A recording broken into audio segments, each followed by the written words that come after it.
Ini konflik ini yang bahkan itu menimbulkan hilangnya nyawa seseorang. Tapi kalau itu dibiarkan, bila hari itu prosesnya secara hukum formal, maka itu akan menjadi tawuran besar itu. Wow. Nah, ya dilakukanlah pendekatan sosiokultural kepada dua belah pihak. Konflik itu tidak bisa hanya diselesaikan secara hukum. Oke. Harus di pendekatan sosial budaya keagamaan. Makanya di Balai Mediasi itu komposisi anggotanya itu tidak hanya datang dari akademisi hukum saja, tapi ada dari tokoh agama, tokoh masyarakat, tokoh adat, dengan profesional dan seterusnya.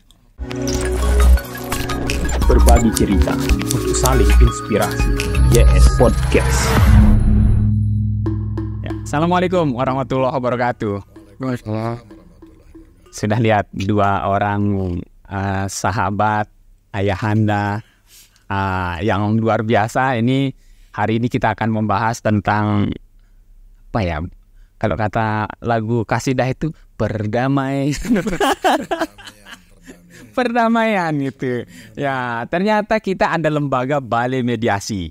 Nah, apa sebetulnya Balai Mediasi ini? Nanti kita akan coba langsung cari tahu nih. Ada dua orang narasumber yang sangat luar biasa. Ada Dr. Haji lalu Sajim sebagai ketua, ya ketua Balai Mediasi. Terus kemudian kita sudah ada juga akademisi yang sangat luar biasa. Ini dekan saya satu kampus.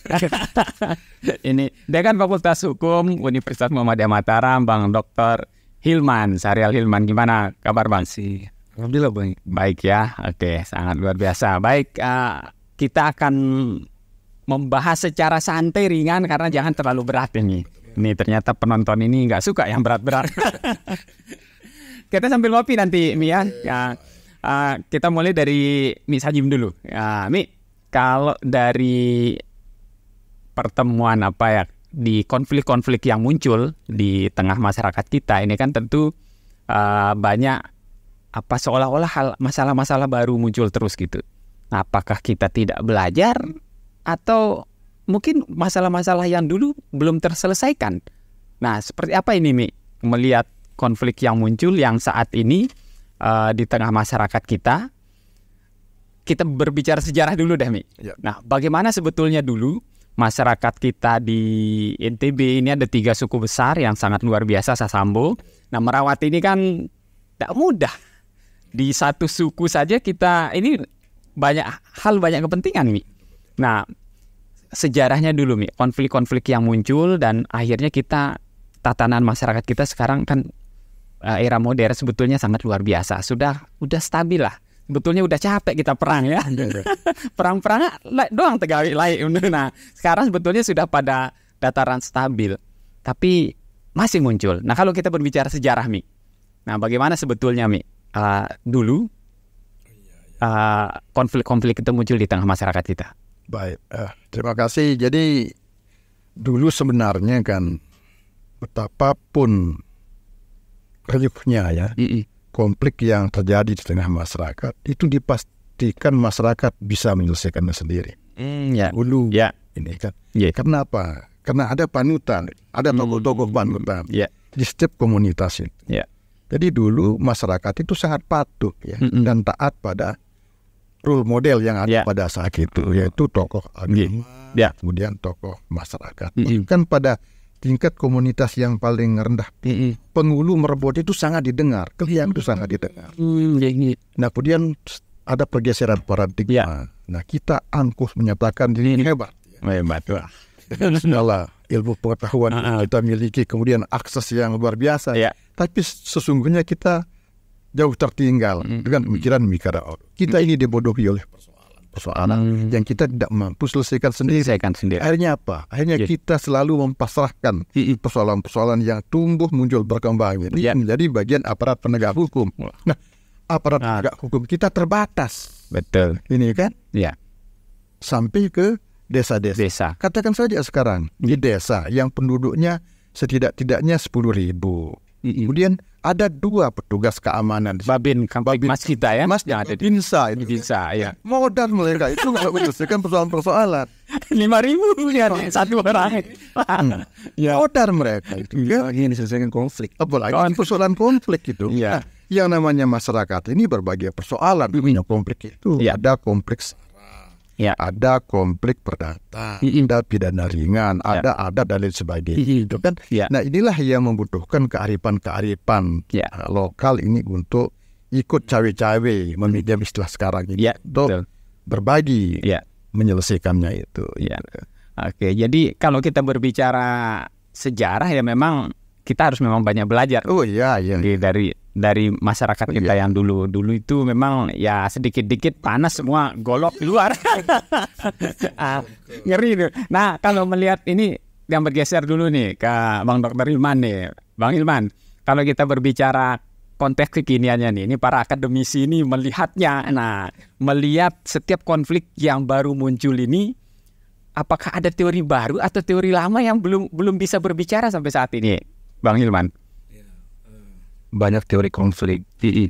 Teori konflik itu banyak, tapi sebenarnya tadi kata Mami Sajim lebih dekat bahwa konflik sudah sejak lama. Jadi tatanan kita sudah memperlihatkan itu bahwa katakanlah di Provinsi Nusa Tenggara Barat itu di masyarakat Sasak misalnya ada Sono Begundam, lalu kemudian di masyarakat Bojo ada Kesamangga Iraeli, lalu kemudian di masyarakat Sumbawa tokoh adat. Ini sebenarnya perata-perata yang memang menjadi bagian penting dalam berkehidupan kita atau berkehidupan hukum. Tapi sekarang sudah mulai ditinggalkan karena banyak kepentingan, terutama masalah bahwa masyarakat kita ini lebih cenderung percaya bahwa untuk menyelesaikan sengketa itu harus di pengadilan. Wow. Karena mereka melihat ada sisi kepastian hukumnya. Lebih bersandar pada hal-hal yang berkaitan secara legal formal. Sedangkan di lembaga-lembaga yang komunitas seperti tadi itu jauh dari pendekatan itu. Dan perubahan-perubahan ini wajar terjadi karena memang meningkatnya taraf keilmuan masyarakat dan seterusnya. Dan ini juga yang pada akhirnya juga menjadi sumbu-sumbu konflik di tengah-tengah masyarakat kita. Oke, jadi ada yang bergeser berarti ya. Bisa kita pastikan bahwa jaminan negara demokrasi ini berkepastian hukum. Jadi ini justru yang dicari sama masyarakat kita ya. Nah, Mi, kalau kita tarik ke adat ini, Mi, apakah masih relevan awik-awik lah ya yang sering dipakai di masyarakat kita ini mampu meredam konflik-konflik di sebelum beralih ke ranah hukum? Bagaimana efektivitasnya? Saya sangat percaya bahkan hampir seluruh konflik-konflik bahkan yang berbau sara itu tidak bisa diselesaikan oleh pemerintah. Artinya lewat lembaga hukum formal. Pendekatannya pendekatan sosiokultural, pendekatan kearifan lokal. Jadi karena di situ tidak ada kalah menang itu kan. Nah, tapi kalau sudah di bawah itu mandak, tidak ada jalan keluar, pasti masyarakat bilang beratas Nah, tulisan beratas ini berartinya menyerahkan kepada pemerintah. Tapi jarang sekali kita dengar persoalan yang muncul berkembang. Bahkan kekinian ini kalau ada konflik-konflik di desa misalnya yang jauh dari provinsi, kami juga sering mendapatkan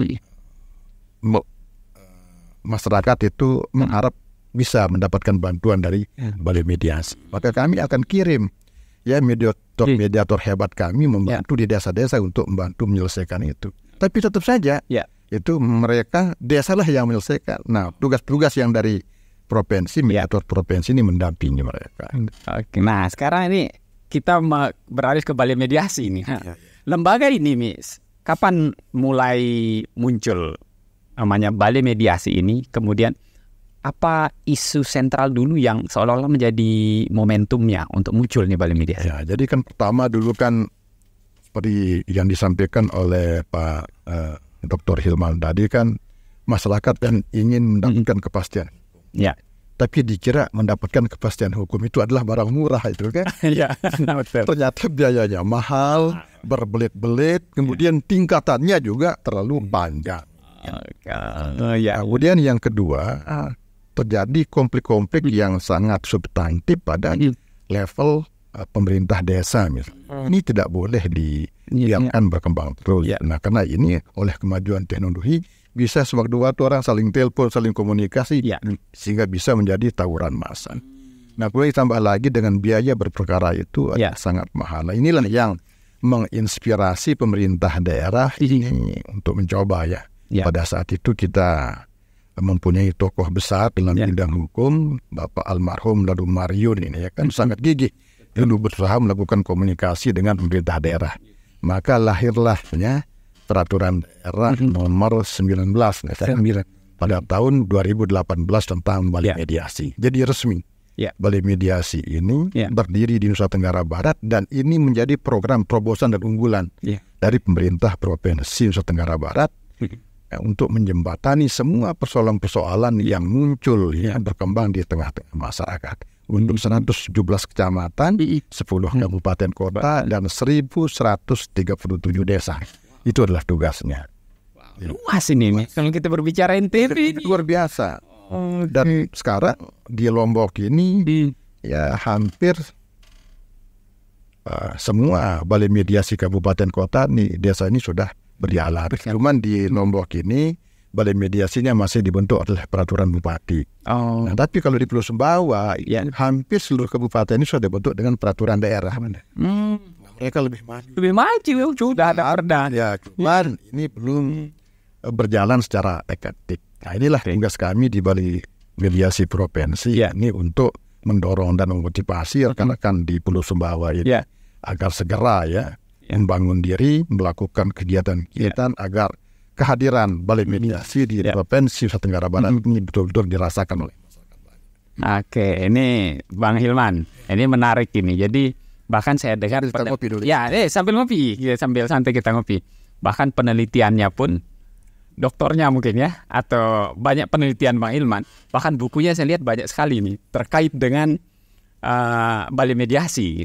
Bagaimana melihat efektivitasnya dari segi akademik? Ini apakah bisa Bang Hilman mengatakan, ini ternyata ini sebelum maju ke ranah hukum ini ternyata menjadi mediasi yang sangat luar biasa di tengah masyarakat kita. Baik, tadi yang disampaikan oleh Mami Sajem itu bahwa ini terobosan di daerah kita, Provinsi Nusa Tenggara Barat. Bahkan saya kira satu-satunya yang melembagakan mediasi komunitas untuk hampir sebagai mediasi dengan kelembagaan struktural di pemerintahan kita.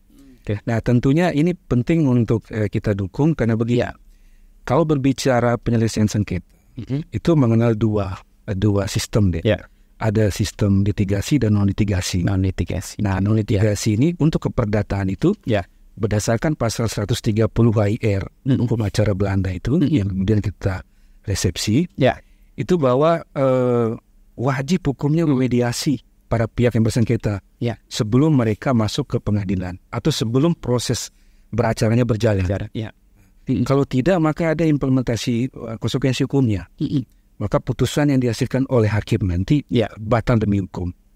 Bukan dapat dibatalkan, batal demi hukum. Artinya sejak awal tidak diperkenankan proses itu terjadi. Nah, itu dari sisi sistem hukumnya. Tapi sekarang ini dengan keluarnya Perda nomor 9 2018 itu saya melihat bahwa ini memprovokasi ternyata lembaga di level nasional.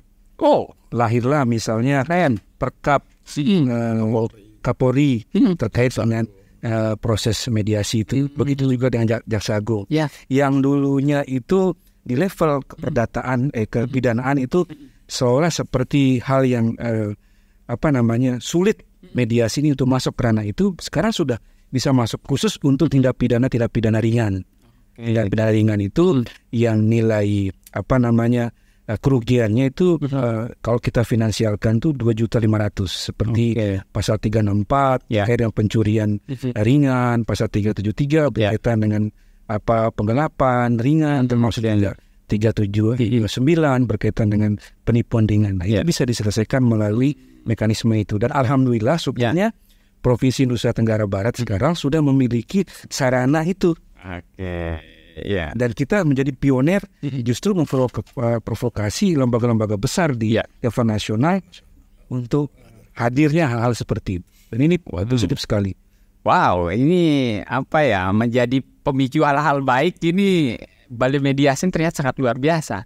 Nah, Mi, kalau kita melihat perjalanan lagi, Mi, kalau saya melihat saat ini tantangannya memang makin berat menurut saya. Dengan media sosial, ini ternyata digunakan sebagai hal-hal baru dan sangat efektif untuk membakar kemarahan. Ini apa yang dilihat sama Bali Mediasi saat ini? Nah, kalau melihat potensi konflik ternyata masih sangat mungkin mudah terbakar kalau saya melihat saat ini. Emosi masyarakat kita kalau menyentuh keyakinannya, rasnya lah, agamanya itu akan jauh lebih mudah terbakar. Nah, bagaimana kalau kita berbicara literasi medial masyarakat kita terkait dengan Bali Mediasi ini, Mi? Jadi kami sering menyelesaikan persoalan-persoalan bahkan yang cenderung berbau sara. Nah, akibat proses-proses yang dimunculkan oleh media itu Oke, iya. Ini sumbangan media ini. Ini kontribusinya. Ya. Ente yang bekerja, kami yang dapat apa? Itu menarik. Itu kan? Ya. Misalnya satu contoh, pernah terjadi di satu daerah. Ya. Ini konflik ini yang bahkan itu menimbulkan hilangnya nyawa seseorang. Tapi kalau itu dibiarkan, bila hari itu prosesnya secara hukum formal, maka itu akan menjadi tawuran besar itu. Wow. Nah, ia dilakukanlah pendekatan sosiokultural kepada dua belah pihak. Berdamai mereka. Dan sampai sekarang itu. Bahkan permintaannya itu sangat luar biasa itu kan. Jadi harus perdamaian ditetapkan di depan gubernur. Maka para pihak datang ke situ bertaikan selesai. Nah, kemudian baru-baru ini muncul lagi ada keseliu lidah ini kan salah seorang tokoh kita yang menyangkut segala hal sensitif gitu. Waduh. Nah, ini sudah diamankan oleh aparat penegak hukum yang bersangkutan. Tinggal masyarakat sekarang ini dan keluarga yang merasa terganggu. Loh, ini kan lain-lain yang minum, lain-lain mabuk. Lain yang minum, lain yang mabuk.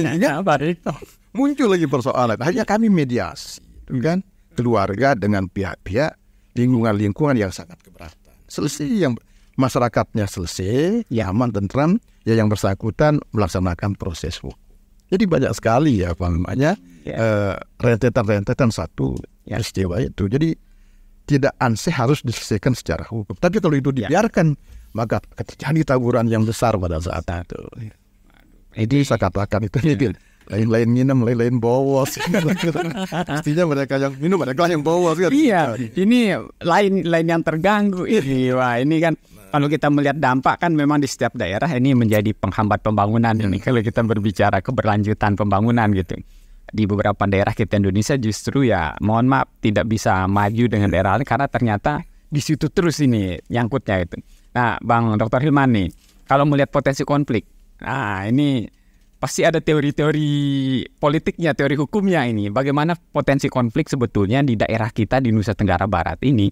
Karena kita cukup beragam, tentu variabel konfliknya ini makin besar, Bang. Nah, dari segi akademis ini, bagaimana Bang Hilman melihat potensi konflik ini yang menjadi pemecah belah kita? Jadi NTB ini punya potensi konflik besar.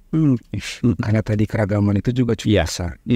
Dari sisi suku kita terdiri dari 3 suku. Belum lagi dari sisi yang lain. Betul. Saat ini kan terjadi penumpukan perkara di pengadilan. Penumpukan perkara ini menandakan bahwa potensi konflik sengketa kita itu cukup besar. Nah, kehadiran sejenis lembaga Bali Mediasi ini memang penting kita hadirkan. Saat ini misalnya banyak terjadi di daerah tetangga kita, blokade jalan dan seterusnya. Memang harus dituntaskan. Nah, menuntaskan itu lebih awal harus lebih baik. Karena jangan sampai itu bergulir ke pengadilan. Pengadilan. Sehingga tujuan berdirinya Bali Mediasi kalau kita berbicara Perda nomor 9 tahun 2018 itu diantaranya dalam rangka untuk bagaimana meminimalisir potensi-potensi konflik sejak dini sehingga masyarakat tidak terganggu pasca terjadinya konflik tadi. Jadi penting memang untuk dihadirkan. di tengah keberagaman kita, agama sisi dan seterusnya. Oke, kalau melihat ini Bang Ilman ya dari peminat, nah ini kita berbicara kampus sedikit ini. Ini harus kita senggol juga ini. Mbak, sekarang saja di MK ini ya sedang bergulir nih Pilpres ini. Jadi hukum ini menjadi seksi. Menjadi kok sesuatu hal yang akan banyak digeluti gitulah, menjadi kajian-kajian yang menarik tentunya. Nah, kalau dari melihat bidang ilmu hukumnya nih, Mbak. Dia masuk ke sub apa ini kalau sebetulnya? Anda dan di umat tersedia nggak di situ konsentrasinya? Ya, katakanlah di Fakultas Hukum tempat mengajar dan seterusnya beraktivitas. Jadi peminat hukum dari tahun ke tahun cukup tinggi. Tahun lalu kami menerima sekitar 6 kelas. Wah, lonjakannya ada. Dari satu kelas dari 5 menjadi 6. Iya. Itu menunjukkan bahwa tren kebutuhan di bidang hukum itu juga cukup tinggi. Sekarang semua hal itu kan akan bermuara episentrumnya ada di hukum. Bahkan dari sisi keilmuan tuh katakanlah hukum itu dilogikakan seperti rel kereta. Aspek-aspek yang lain itu harus berada di atas rel. Jika meleset dari rel maka korban yang terjadi. Jadi dari sampai hukum itu kemudian menjadikan manusia sebagai objek. Justru harus kembalikan menjadi subjek. Hukum itu yang baik adalah yang memanusiakan manusia. Proses cipto seperti itu. Hukum progresif. Dan itu yang sedang kita kembangkan juga di Fakultas Hukum. Kepada mahasiswa, terus terang Pak Ketua, saya juga menyarankan mereka untuk coba diteliti lebih jauh, lebih teknikal berkaitan dengan hal-hal non-litigasi. Karena non-litigasi ini punya peran yang luar biasa di masa lalu. Nah, kalau kita mau menyelesaikan persoalan di masa kini kan kita harus bercerita hal-hal yang baik di masa lalu. Bisa jadi itu akan berkontribusi besar buat penyelesaian persoalan semua yang terjadi saat ini. Betul. Wow, ini saya dapat sesuatu ini. Jadi menyelesaikan masalah sekarang, kita belajar masa lalu. Iya, luar biasa ini. Nih kalau kita berbicara dulu dan yang akan datang, saya tidak mau membahas yang sekarang ini karena ini yang kita alami sekarang. Kalau dulu dan yang akan datang nih. Nah, bagaimana Nih Sajim ini sebagai komandonya Balai Mediasi di NTB ini melihat bahwa ternyata keterkaitan masa lalu dan yang akan datang kita lalui meneropongnya ini bagaimana nih? Ya, jadi saya melihatnya begini ya. Dan secara kebetulan kita sekarang NTB ini kan punya undang-undang sendiri, meretor. Undang-undang nomor 20 tahun 2022 tentang Provinsi Nusa Tenggara Barat. Jadi kita sudah lepas dari rezim Undang-Undang 64 1958 yang produk Republik Indonesia Serikat itu. Sekarang lah baru kita merdeka ya. NTB ini dibentuk oleh Undang Dasar 1945 yang diundangkan pada tanggal 25 Juli 2022 dan berlaku mulai 3 Agustus 2022. Apa isinya sih? Membangun Nusa Tenggara Barat berkelanjutan dengan basis sosiokultural. Nah, ini artinya kearifan lokal mempunyai ruang untuk ikut cawe-cawe membantu menyelesaikan persoalan-persoalan daerah ini. Nah, itu yang saya lihat kesempatan dan peluang yang sangat besar. Nah, jadi kita tidak menunggu kesempatan, kita ciptakan kesempatan. Kita ciptakan kesempatan untuk menyelesaikan persoalan. Jangan ditunggu gitu kan. Nah, lain dengan nganteh kan? Nganteh punti eleh itu jadi sebuah godek gitu kan? Godek ini cerita. Itu sekarang kita ciptakan kesempatan itu sekarang. Undang-undang kita, ini kesempatan kita harus berbuat lebih banyak. Kemudian yang kedua, kenapa penyelesaian konflik dulu ini kan? Kok selesai dan permanen? Karena tokoh-tokohnya sangat jujur. Sebagai role model, tidak pernah bohong dan tidak pernah berpihak kalau menyelesaikan persoalan. Nah, kalau sekarang Mahkamah Konstitusi saja dicurigai itu kan berpihak itu kan. Bagaimana? Betul. Nah, jadi tugas kami di Balai Mediasi adalah mengajak rekan-rekan supaya kita ajak ke dalam memberikan. Ya, inilah tugas kita agar masyarakat itu percaya. Tapi kalau masyarakat sudah tidak percaya, selesai kita ini kan. Jadi kepercayaan ini adalah sesuatu yang sangat penting bagi kita. Oke, ini kita berbicara trust ternyata berbicara kepercayaan memang tidak ujuk-ujuk muncul ini. Nih, jadi kalau kita berbicara aspek hukumnya, Bang Hilman. Jadi masyarakat mencari, ya semua kita saya rasa mencari sesuatu yang pasti. Nah, kalau dari balai mediasi ini, apa kira-kira yang pasti yang di masyarakat kita kesana dulu gitu loh, mencari balai mediasi ini dulu. Nah, kira-kira apa yang meyakinkan membuat masyarakat pokoknya ini pilihan yang tepat yang pertama? Ya, saya kira ini lembaga yang baru ya. Jadi belum banyak hal yang bisa diinapkan terlalu jauh gitu. Ya. Karena tentu lembaga yang baru pasti sedang sibuk mengurus kelembagaannya, kelengkapan. Ya. Tapi paling tidak sesuai dengan amanah Perda 9 tahun 2018, kita juga punya kewajiban. Di antaranya itu melakukan pendidikan, pelatihan, lalu kemudian sosialisasi berkaitan dengan mediasi ini. Karena jujur saja masyarakat kita di era modern ini sudah mindset berpikirnya sedikit-dikit masalah pengadilan, sedikit-dikit masalah pengadilan. Jadi budaya itu yang kita coba atur kembali, posisikan kembali bahwa ini Undang-Undang Nomor 30 tahun 99 tentang mediasi, di antaranya alternative dispute resolution dan arbitrase sudah lama ada. Kita hidupkan kembali. Lembaga-lembaga adat yang berperan sebagai lembaga mediasi di masyarakat, kita hidupkan kembali, kita lembaga kembali. Dan semangat dari Undang-Undang Perda Nomor 9 2018 itu diantaranya menghidupkan lembaga-lembaga itu untuk ikut berperan serta tengah masyarakat modern ini, menciptakan perdamaian yang memang diharapkan oleh semua pihak. Oke, jadi landasannya sudah kuat ya, sudah kuat sekali. Nah, kalau kita berbicara ini harapan, nanti saya pertanyaannya sama nih, Bang Hilman sebagai akademisi, Ms. Hajib ini sebagai ketua majelis adat Sasak dan juga sebagai ketua balai mediasi gitu. Harapan ke depan melihat potensi-potensi konflik yang ada di daerah kita, apa yang Mami bisa harapkan dengan adanya balai mediasi ini, Mi? Ya, yang pertama ini saya melihat kecenderungan. Pertama, saya mungkin kita semua pernah mendengar.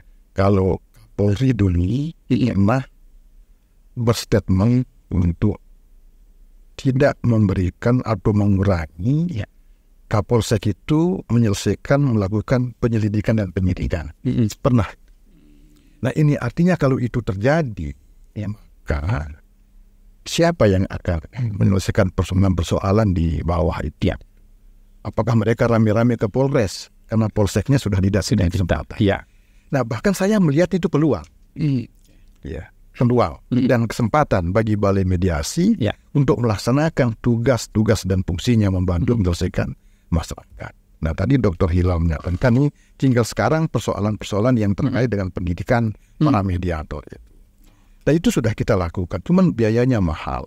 Sesuai dengan Perma 1 2008 gitu kan. Yang pertama kan mediator kan harus bersertifikat. Mahal itu. Harus dididik di hotel berbintang gitu kan. Selama 5 hari, kemudian guru-guru besarnya datang mondar-mandir untuk mengajar. Nah, kemudian sekarang dengan Perma Nomor 1 tahun 2018 diberikan kesempatan kepada siapa saja yang punya komitmen untuk membantu menyelesaikan masalah. Artinya tokoh agama, tokoh masyarakat bisa ikut terlibat di situ. Nah, inilah menjadi semangat kami bahwa mediasi ini insya Allah akan banyak menyelesaikan persoalan-persoalan masyarakat yang akan datang. Kemudian yang kedua, khusus di NTB pada tahun 2019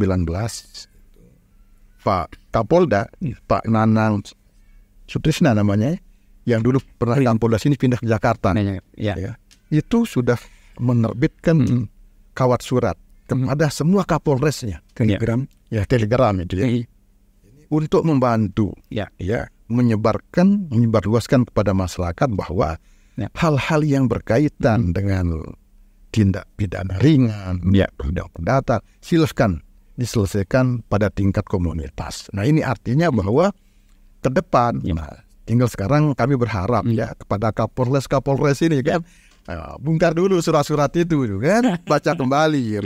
Karena ini baik. Nah, karena dari Kejaksaan Agung sudah berbuat hal yang sama, Kapolres sudah buat apa lagi?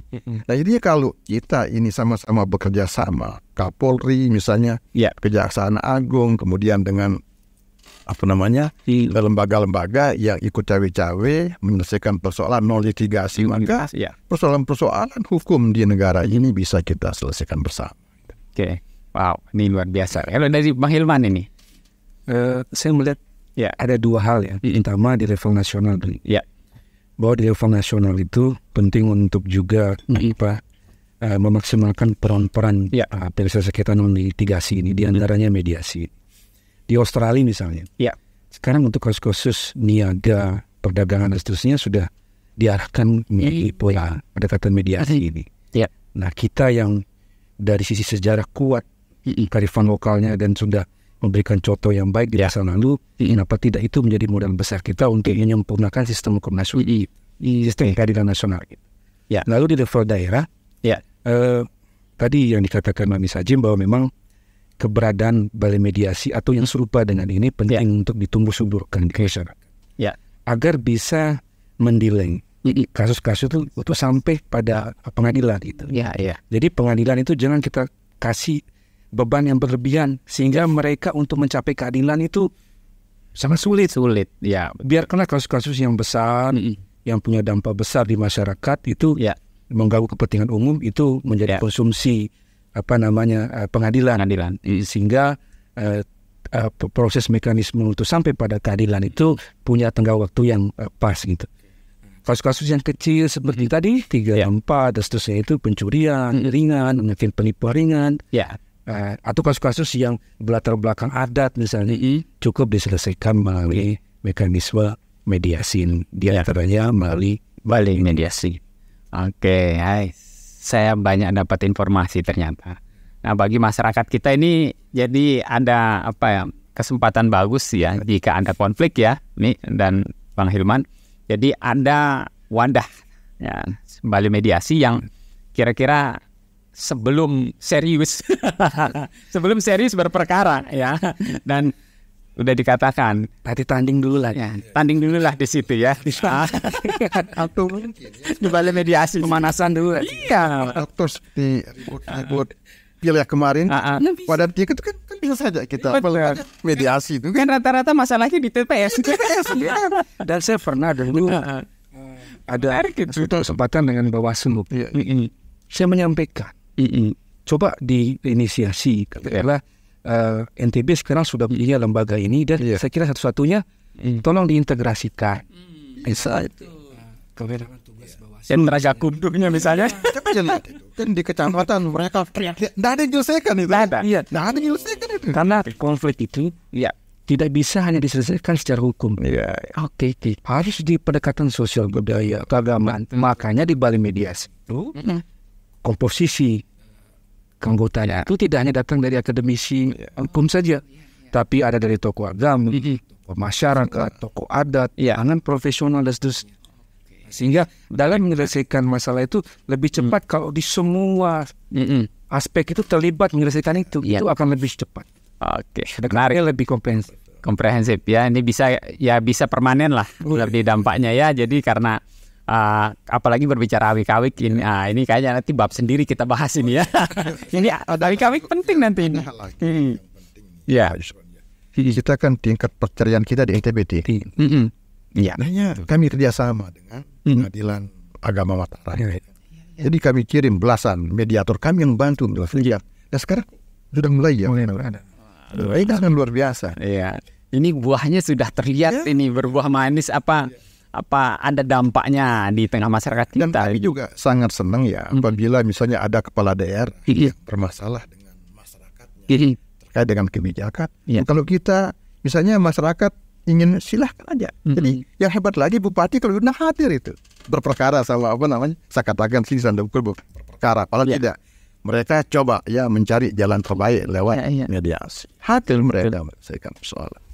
Wow, ini sangat luar biasa sahabat podcast. Nanti saya berharap ada bab berikutnya ini nanti kita berbicara khusus adat dengan dua narasumber kita ini. Tapi nanti setelah mungkin kita tunggu waktu berikutnya lagi.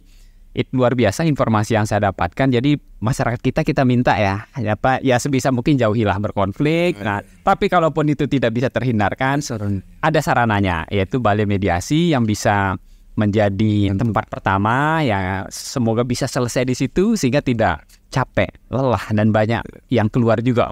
Bukan hanya lelahnya aja, nanti banyak uang juga tuh berperkara itu ya. Jadi ingat, iya silaturahmi ya, itu yang dampak-dampak yang sangat luar biasa. Tapi yang lebih penting, kami pernah juga yang berkali-kali menyelesaikan perkawinan di bawah umur. Wow, wah itu. Ini salah satu pemicu stuntingnya ini.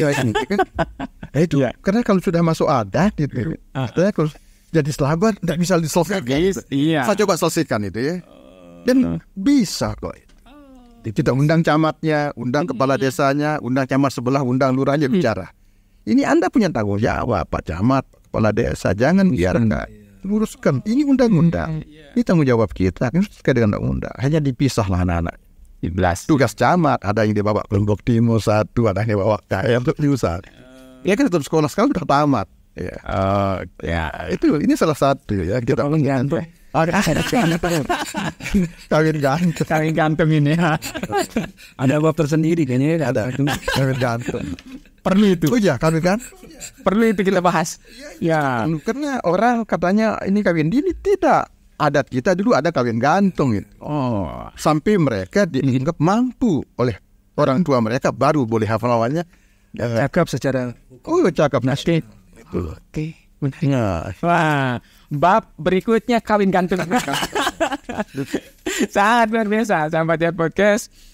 Sambil ngopi-ngopi lah, kita juga ini sambil ngopi ya, menonton ya podcast ini. Nah, nanti kami usahakan di episode berikutnya lebih spesifik lagi, nambah lagi kawin gantung. Ini akan kita cari waktu luang, akan kita bahas lagi. Ini matur tampiasih, dua sahabat hebat, dua narasumber yang sangat luar biasa. Kita bersama menggaungkan Balai Mediasi. Ini semoga lebih banyak lagi masyarakat kita yang bisa dibantu tentunya dengan adanya Balai Mediasi. Dan masyarakat kita ya tentunya hindari konflik, dan kalaupun memang muncul ternyata ada wadah. Mari kita manfaatkan bersama Balai Mediasi. Kalau sekretariat atau kontak yang bisa dihubungi bisa dijelaskan dulu, Mi? Iya, sekretariat Jalan Langko nomor 31. Ya. Kalau kontak ada yang bisa dihubungin? Kontak 081 757 35577. Oke, nanti kita catat. Ya tertera nih kalau ini.